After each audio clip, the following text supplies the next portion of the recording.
Welcome. You all look good. You're the young ones. You said he couldn't do it here. Oh, God. Wonderful. Here, oh, that's mine. That's cute.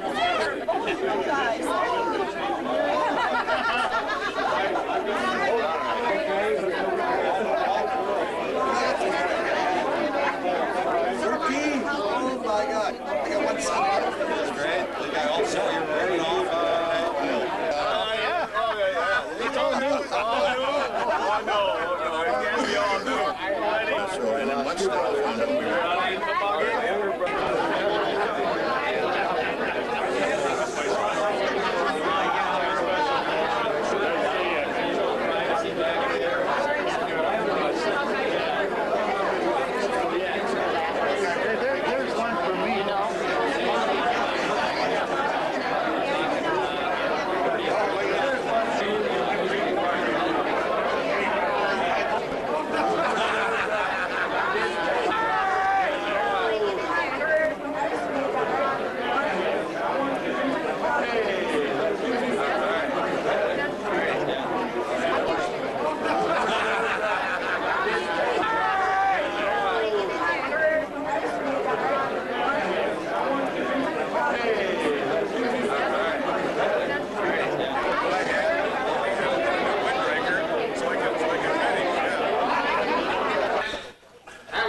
the induction ceremony for the Muskegon Area Sports Hall of Fame.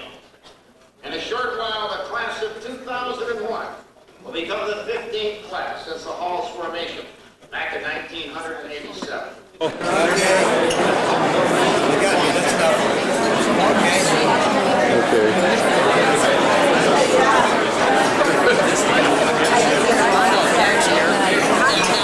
Hi, Ru.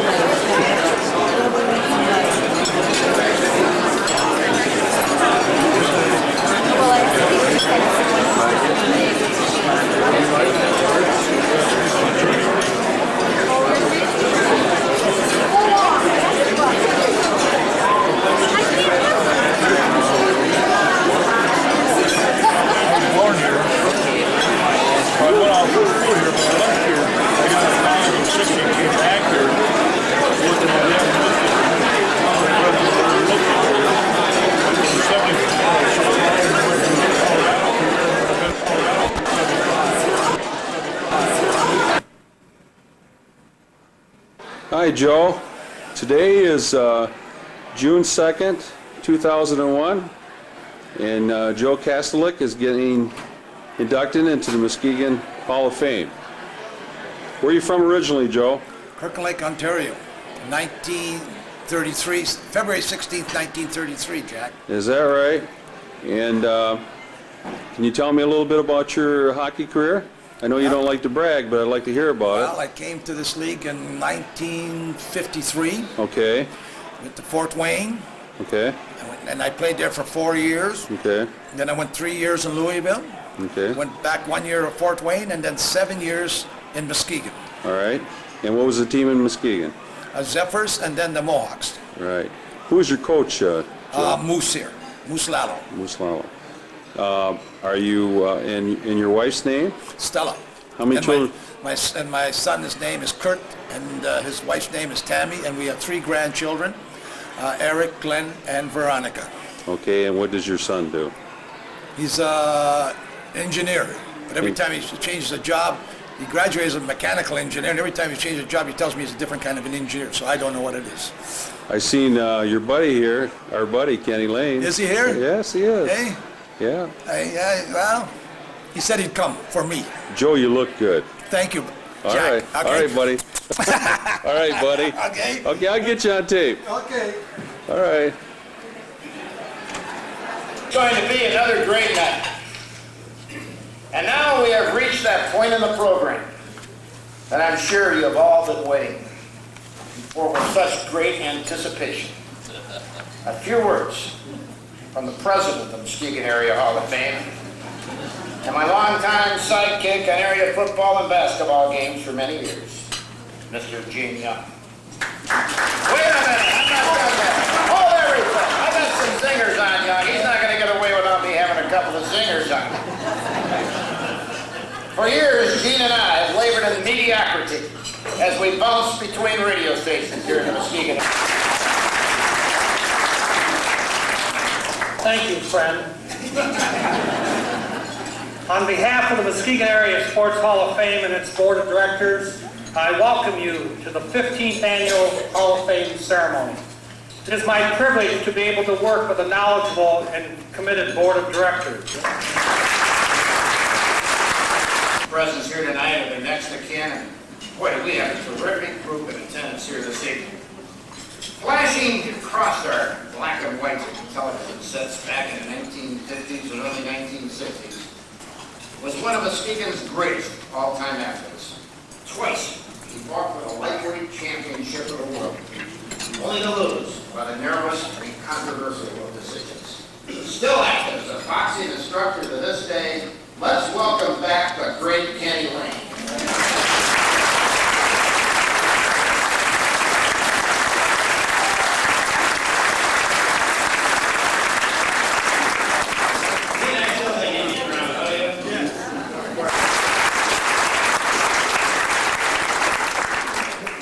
This man's records still appear at the top of the leader.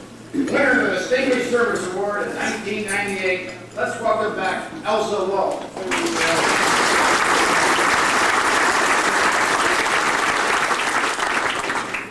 What a record this man has, a football coach at Muskegon Catholic Central High School. Chef's teams were always ready for battle and won nearly 200 games along the way. Let's welcome back one of our most popular coaches of all time, Roger Sheldon. Chef might look docile when compared with Harry Potter. Harry was a head football coach during the Earl Morrill era and one who never had a losing season in his 30 years as a Big Red baseball coach. Harry is represented again here tonight by his daughter Ann Moore and granddaughter Lynn Giles.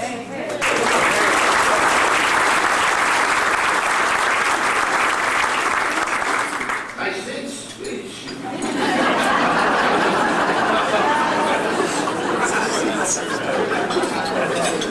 The founder of Little League football in Muskegon, the late Lyle Moran, was Mr. U Sport in North Muskegon. Gosh, I was just so lucky growing up in North Muskegon to have the opportunity to play with this great man for so many years. Representing Lyle Moran with us tonight, his daughter, Kay Moran Anderson. Kay?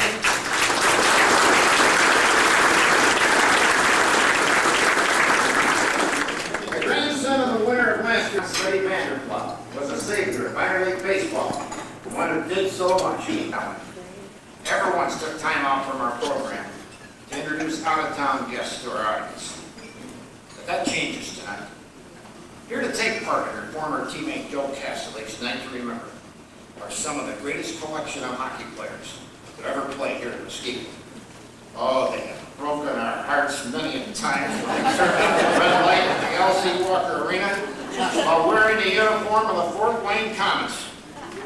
But nobody could question their ability, style, grace, and class they displayed on the ice.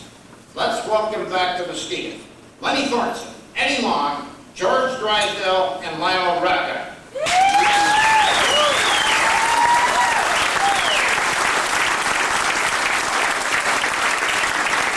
Kastelic, McClay, Thornton, and Long ranked 1, 2, 3, and 4 in career goals scored in the IHL. And it wasn't until just a couple of seasons ago, more than 30 years after he retired, that Thornton's all-time point scored record was finally broken by Jack Calendar. Eddie Long was Mr. Hockey in Fort Wayne. Began his career in year 1 for 16 years with a Komet. George Drysdale, he was a teammate. That's a funny story. You're going to tell her something inside I don't know about Joe, but there's something funny going on in their second year that they played together, but I guess I don't want to bring it up. At Fort Wayne with George Drysdale. Lionel Repka, they call him Mr. Magoo and Mr. Politician down in Fort Wayne. That's an inside story that maybe those guys can best appreciate. Also here tonight is a guy that truly was one of my idols while I was growing up. Back home up in my bedroom, playing with a radio, trying to dial in the Zephyrs or a high school basketball game down in the great state of Indiana. This man's voice is as famous in the state of Indiana as perhaps that of Bert Schreiner, Chris Schenkel, David Leonard, maybe even Muskegon's very own Hilliard Gates. He's been the voice of the Fort Wayne Komets for the past 49 years and still doing an incomparable job. Sorry, Vic. Ladies and gentlemen, Bob Chase.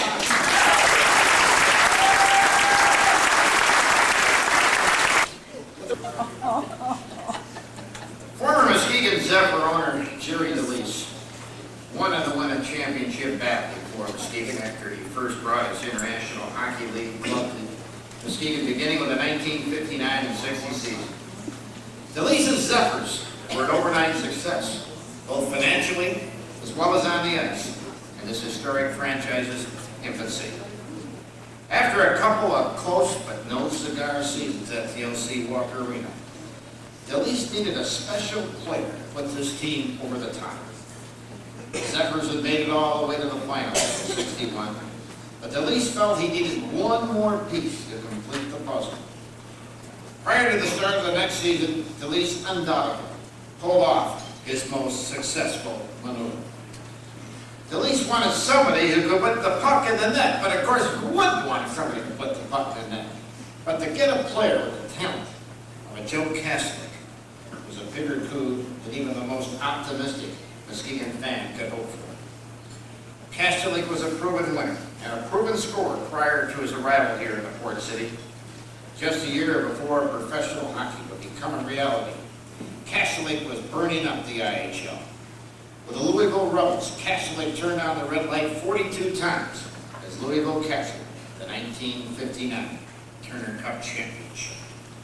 DeLeese many times had watched Kastelic perform brilliantly for the Fort Wayne Komets during the 60-61 season as he scored 88 points, many at the expense of our beloved Zephyrs. Kastelic, who first developed his hockey skills in the frozen ponds of Kirkland Lake, Ontario, had already amassed 8 seasons when Joe and his wife Stella packed their bags and headed north to Muskegon. Joe Kastelic made his debut here in a Zephyr uniform on October the 20th, 1961, ironically enough, against his former teammates from Fort Wayne. Now, I would love to sit here and tell you that Kastelic performed brilliantly in his first start here in the Port City. Although Muskegon won 5-3, and overeager Kastelic didn't figure in any of the scoring. In a less than Hall of Fame performance, our Muskegon hero even had to spend a couple of minutes in the penalty box for cross-checking, probably against his old buddy Lenny Thornton over here. The Zephyrs started off slowly in Kastelic's first season, hardly a prelude of the magic that would lie ahead. Muskegon's offense was struggling. And then Muskegon area Hall of Fame coach Buslauer made a line switch. He paired Kastelic with winger Brian McClay and center Warren Beck to put some more punch in the lineup. And what a line this trio would prove to be. McClay and Kastelic would end their careers at or near the top of the all-time career scorers in the IHL. Many of their goals coming from the pinpoint passing of center Warren Beck. Although the Zephyrs would lose their next game with his new line, Kastelic finally backhanded home his first goal in his new uniform as the new #1 line scored all 3 goals in a 5-3 loss at St. Paul. The Muskegon faithful fans, sensing this team might be truly something special, piled a record crowd of nearly 5,000 fans through the turnstiles as the Zephyrs returned home to face the league-leading Minneapolis Millers. Through 11 games, Kastelic had managed to score just 1 goal.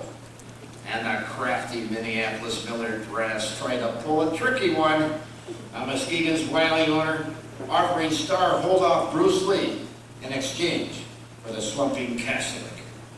Joe quickly justified DeLeese's wise no-trade stance by scoring the game's first goal to spark the charging Zephyrs to a win over the Millers.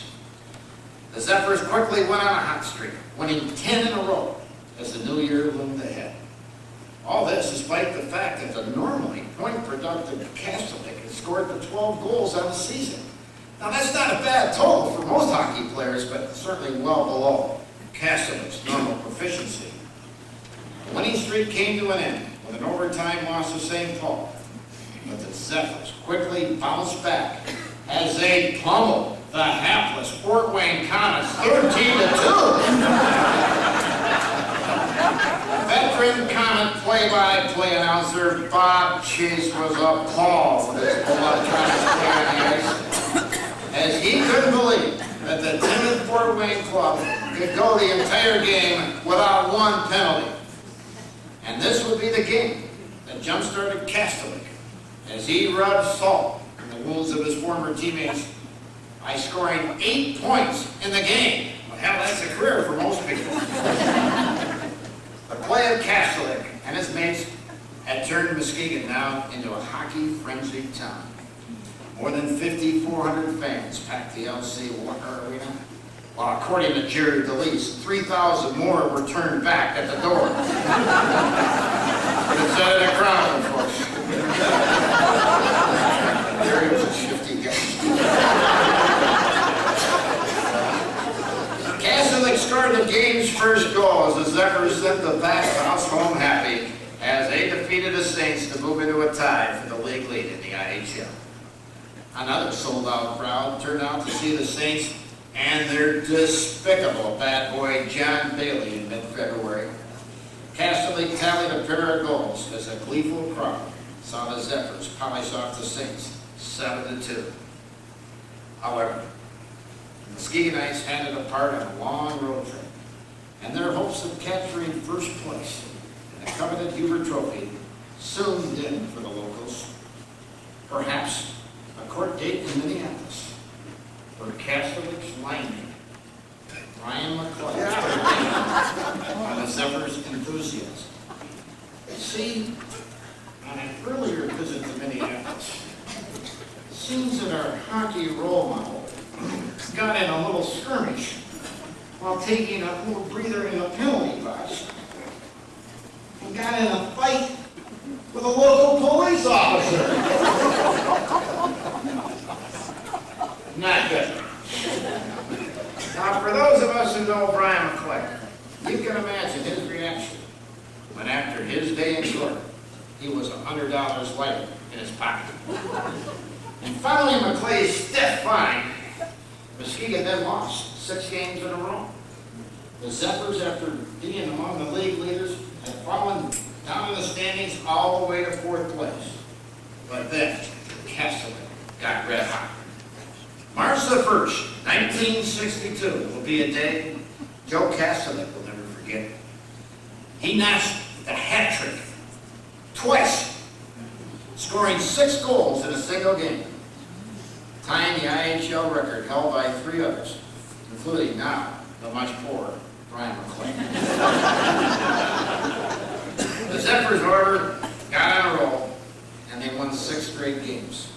And they used this momentum to sweep the final 3 games of the season. The Huber Trophy belonged to the Zephyrs. Before Muskegon headed into the playoffs, Kastelic received the Carl Hall Memorial Trophy, symbolic as the team's most valuable player. After his slow start, Kastelic's 47 goals and 54 assists placed him 4th among scorers in the National Hockey League. Kastelic and the Zephyrs kept their unstoppable momentum going into the playoffs. Muskegon blasted the Minneapolis Millers 4-1, with Kastelic hat trick playing a major role as the Zephyrs won the series against Minneapolis on the road in the Twin Cities. The reviled St. Paul Saints and bad boy John Bailey would now face the Zephyrs for the much sought after Turner Cup Trophy. A sold-out crowd, Terry will appreciate this, on a Thursday night saw the Zephyrs for the last time during this memorable 1962 season, and they did not come away disappointed as McClay and Kastelic assisted on Joe Kastelic's heroic goal in overtime to give the locals a 2-0 lead in the series. And now, while the Saints had to take the now sinking Milwaukee Clipper across the Big Lakes en route to St. Paul, Muskegon owner Jerry DeLeese opened his wallet.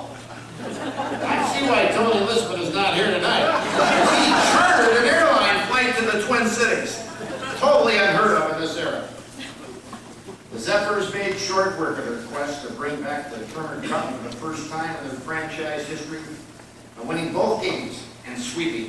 Fame series. Several hundred frenzied Muskegon fans greeted their hockey heroes when the Zephyrs chartered plane touched down in Muskegon at 5 o'clock in the morning. The Zephyrs had won the championship, and Delisa's off-season coup of procuring team MVP, Joe Kastelic, was a catalyst needed to make the dream complete. Joe used the 1961-62 season as a springboard for the following season. He scored an unheard of total of 63 goals the following season, the most ever scored in the history of the league. Before he would hang up his blades for good as a adopted hometown of Muskegon, Kastelic would finish in the top 10 in IHL, scoring 7 times. Twice he would lead the entire league in goals scored. When he retired, Kastelic would exit the arena for the last time as the International Hockey League's all-time goal scorer with 551 goals, a mark that would stand for the next 26 years. And oh, by the way, Joe Kastelic went out a winner. In his last season in 1967 and 68, the now named Muskegon Mohawks again won the Turner Trophy as champions of the IHL. At this time, it gives me a great deal of pleasure to give Joe Kastelic his due, to be enshrined with the Muskegon area's finest in the Muskegon area's Sports Hall of Fame. Joe Kastelic.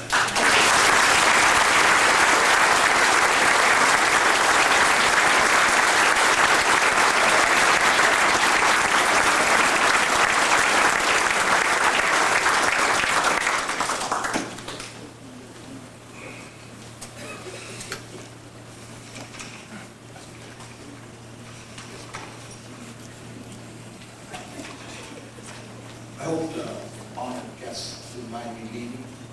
Prosecutors call me.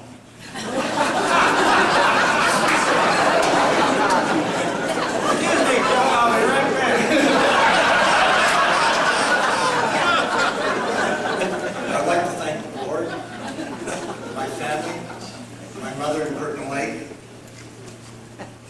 honored guests, juniors, seniors. 5, 6 years ago, I got a call from a hockey player in Fort Wayne, Indiana. He wanted me to come down there to celebrate him breaking one of my records. I said yes. And as I hung up the phone, I got an empty feeling. And it reminded me of what years before that, when my other record was broken, goal scored in a season. And I got that empty feeling there too. Before the season was over, I found out that 3 hockey players had broke my record. Not 1, but 3. At the end of the season, I checked it again, and each one of those hockey players broke my record by 8 to 10 goals. And before that, the records are always broken by 1, 2 goals. So to justify this, I said, hockey has changed.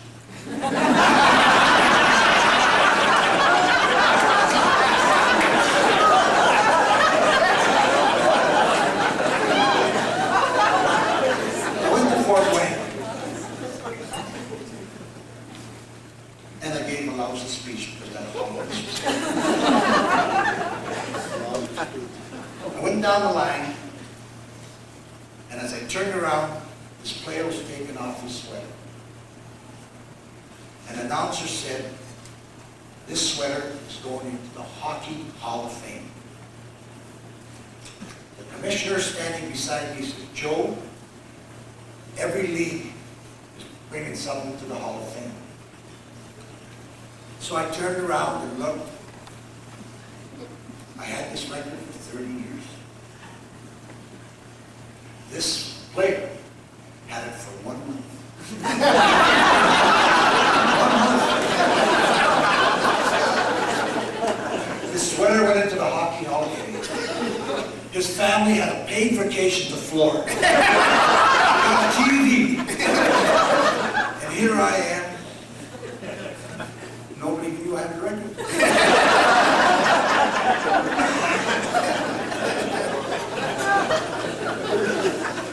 So you know, I knew hockey really did change.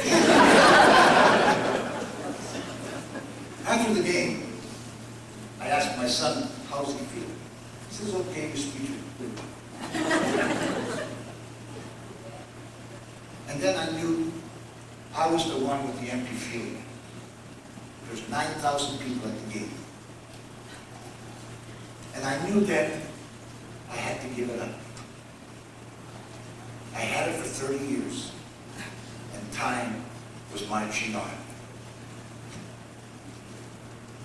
We went to a party that night, and after 1 hour, as the suds were flowing, I knew with some of those guys down there that we could have made 5 slap shot pictures.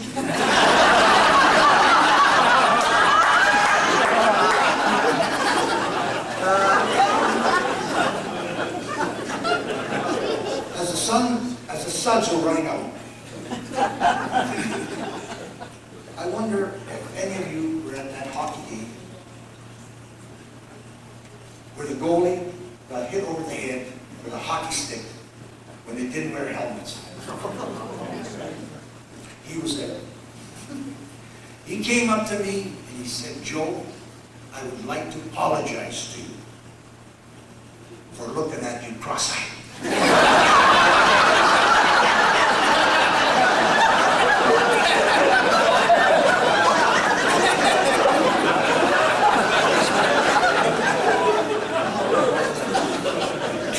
I accepted his apology. The next 5 or 6 years, I was thinking of my career and everything like this. There were 3 Turner Cup championships I was on. And everybody says this team is better, this team. And me, I can't compare it. Because they were so different. They were different. But the only thing they had in common, they knew how to win. Then, I had a polio race.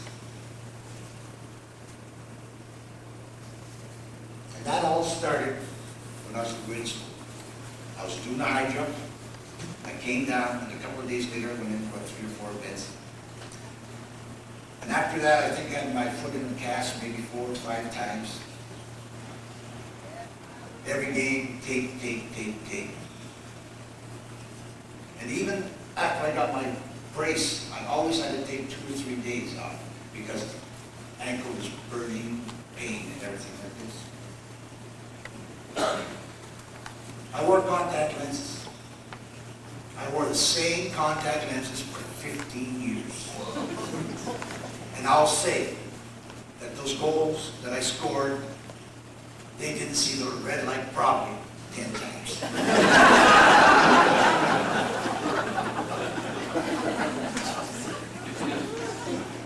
I had about 6 penalty shots. In the olden days, the player that was fouled took it. And then they changed it to the team victory.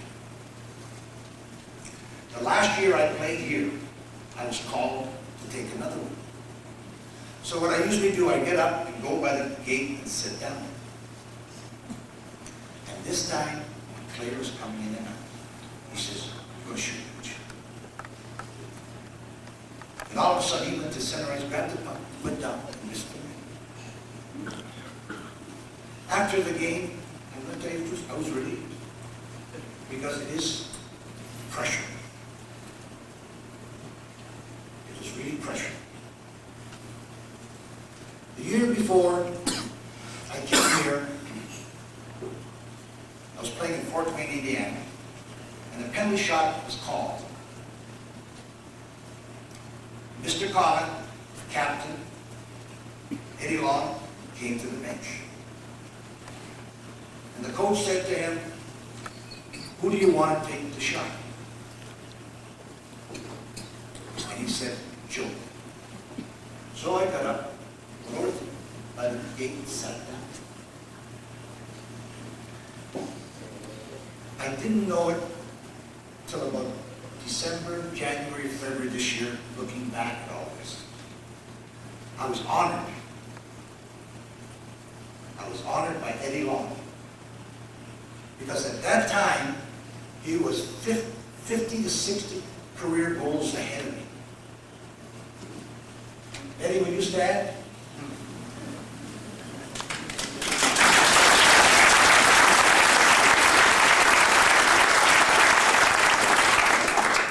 And when I said hockey has changed, I believe Eddie never was honored.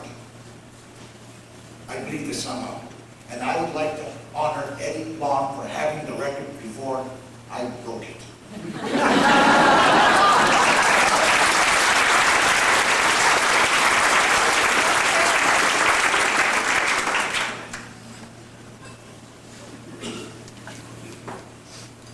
"61 years ago, I was honored before I broke the record.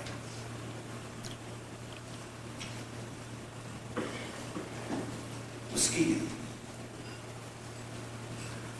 you gave me more than I ever gave you.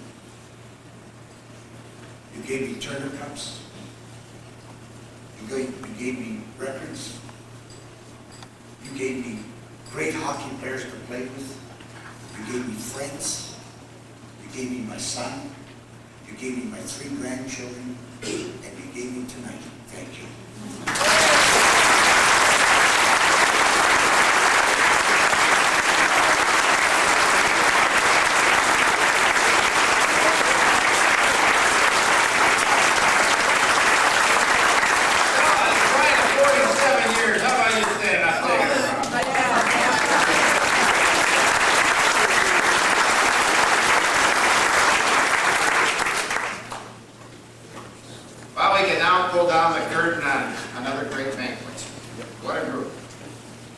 Let us just one more time express our gratitude to the class of 2001. Our student athlete winners, Amber Zulik and Anthony Parker. Our Distinguished Service Award winner, the late Mike Knight Hall of Famers, Dave Borkman, Sharon Potlin, and Joe Kastelic, by giving them one more great round of applause.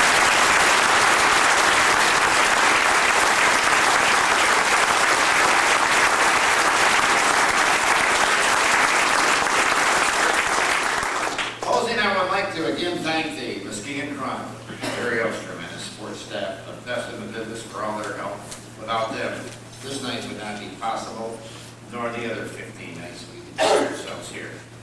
Thanks to the people behind the scenes. Anyway, I wish my son had been here. He would have loved. All right, Joe, introduce me. Hey, Joe, introduce me to your buddies. You introduce. This guy, second year in Fort Wayne. Yeah. We'll never forget. Yeah. We'll drop it at that. Len Thornton. All right. Time. Motion on everybody else's record. Great. Here, Joe.